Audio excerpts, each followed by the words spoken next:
Hi, everyone. Thank you so much for joining me today. I am joined by the incredible Professor Nick Ward, who is a neurologist at UCL, and he works at the National Hospital Queen Square, which is where I was treated for my first brain injury. So I am incredibly proud and over the moon to be having this conversation with him today. And I think what we're largely here to talk about is, well, brain injury.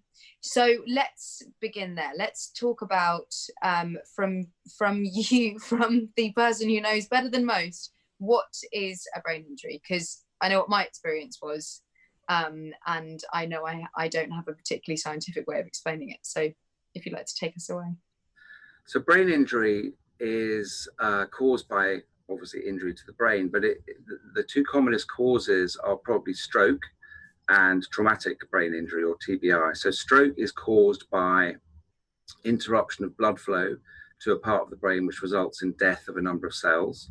And traumatic brain injury is caused by a blow to the head, which usually comes about in a road traffic accident or a fall, or sometimes assault, for example. So the key thing is that in both circumstances, there is damage to a part of the brain, and the symptoms are quite wide and varied, which I think is one of the things that confuses people. If you think of the brain as a wiring diagram, then the symptoms that somebody experiences are essentially going to depend on which wires are broken and which junction boxes are pulled out.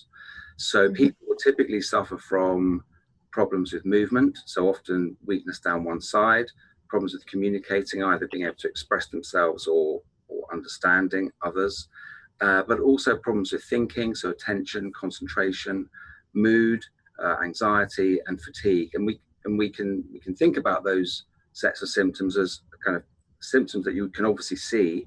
So typically inability to move or poor communication. But there's another whole area of symptomatology. So problems with thinking skills, attention, concentration, mood, and fatigue, which we think of as invisible.